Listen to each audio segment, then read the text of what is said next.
Yeah, and speaking of Josh Hader, I was talking about this before we got on, and I was like, all right, dude, we have to talk about this.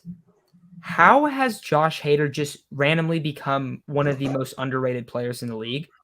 We've seen him be an extremely dominant player for like 3 or 4 seasons. He has one bad month last year, and then he comes back, looks totally normal, looks as good as he's looked in the playoffs, before the playoffs, stuff like that. He's red hot to close out the year, and he's not even brought up in a lot of top 10 bullpen arm lists. That's absurd. So I brought up to you, I don't know if he would truly win this award, but like, could he be the comeback player of the year in the NL because of how he's just being like talked about so lightly? Like, he's not a lock to be like a top 3 or 5 bullpen guy, because that's what I feel like he is. I feel like a bounce back season is very clear, and I think he's going to be totally fine. And I'm going to take the 4-year sample size over the 1 month that he looked bad when he closed out the season completely fine. I don't know. That's my thought. How do you think about that? What do you think about that? I will say his competition for comeback player of the year is tough on his own team.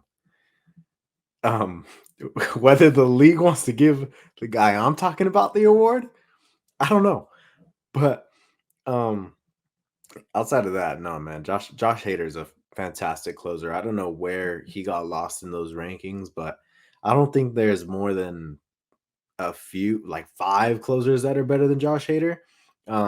Not even closers. I meant bullpen arms, relievers that are better than Josh Hader. You can make the case for Edwin Diaz. You can make the case for Emmanuel Klaus. Shit. Who else? Maybe you can pull up a list and you can show it. You could see, like, the Brewers fans might say, like, well, we Devin have Williams. Devin Williams, like he's taking his role almost, right? Like, you could see that, but like, Yeah. I don't think they necessarily viewed him as a better player. Just like it made more sense to keep rocking with him, and also they're not really doing much. They seem like they're going to try to take that they're almost going to take a step back potentially this next year. So it's weird though, right? Like, it's weird how it's just like, Josh Hader, like, whatever.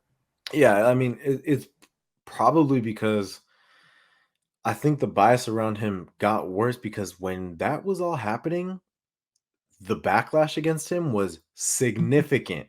So I feel like a lot of people kind of just looked over the success he had later in the season. Kind of like the same way I feel like a lot of people look at Adam Frazier's 2021 and says, "Oh, he had a good 2021," without realizing he was horrible with the Padres. He was terrible, and then he ends up being terrible wherever else he goes. But Josh Hader has been a really, really good player for a really, really long time. Velocity was still there. His backdoor slider is still there. Everything, all his stuff, it was mainly his control that he was having issues with. But as soon as they threw him back out there after a little break he was lights out, man. I mean, everyone watched that Dodgers series where in Game 4 he struck out the side in like what 10 pitches, something like that, maybe a little more. He looked man. That was the best I've ever seen Josh Hader. And I mean, keep in mind, I haven't watched him too much. He was a Brewer.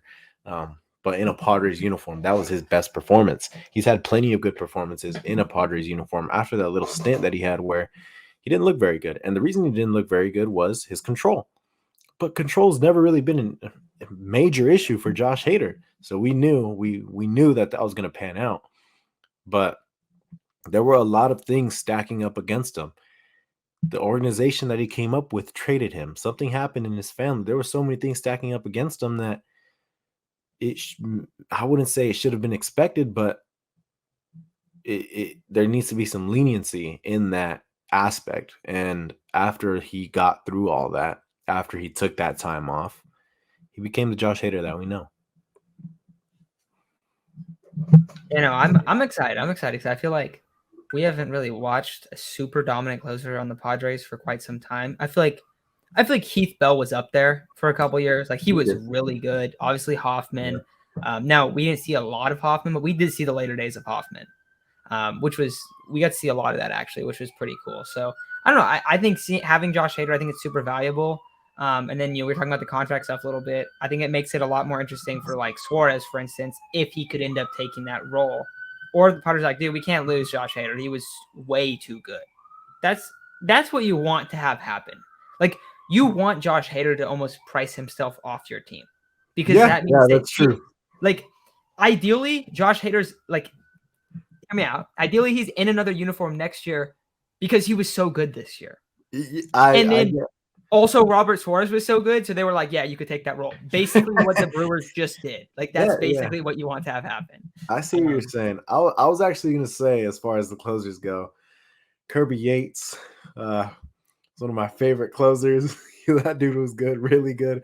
Fernando he was Rodney, good, but he he wasn't was like so good. dominant. No, no, he wasn't dominant. Was he an All-Star that year? Yeah, he was. He was good. No, not Josh Hader though. He's not. Yeah, he's not Josh Hader. Brad Hand. I see someone brought up Brad Hand. I see someone brought up Huston Street. You guys are bringing me back. um, Fernando Rodney was what, like there for he like wasn't here for half a long. season, Yeah, he wasn't here for long. but I'm pretty sure he was like didn't okay, was it here where he had like the 0 ERA, right? I don't Like know. for I like don't remember. months. I want to say he had like a 0 ERA for months. And then I think he got traded that deadline. Like he came Yeah, in he one got year traded. deal, got traded, and then That might have been the Chris Paddock trade, right? I don't know, dude. But he got traded and then he was just like not good. Like he completely fell off for that team. And it was like, oh, word, that was a fantastic trade. Yeah, yeah. I don't remember the Yeah, trade, but okay. Kyle says he did get traded it for was Paddock. Paddock. Yeah. Dude, hey, I forgot that one. I didn't remember that. I always forget that Paddock was traded for because it was like before. And Yeah, yeah. it wasn't like a oh my god, look at the Tatis trade, like where it's Yeah, like such yeah, a yeah. joke. It's like more like this guy's okay. Like Yeah, and we he went up in the system too. He was still developed by you. yeah, exactly. He was the phenom for like a month. Yeah. That didn't the phenom thing didn't pan out, but um yeah, what a time. Craig Um Kimbrell. He was all right. I didn't really like Kimbrel in a Padres uniform. He was like pretty good, but it was just like they weren't good. That was the problem. They weren't good and they had paid for him and they kind of That's true. overpaid for him. I do think that that really clouds my memory of that. I mean, that Padres team ended up not being very good anyway, but that kind of does that team definitely like the performance of that team as a whole definitely clouds any good performances that I might have seen out of that team.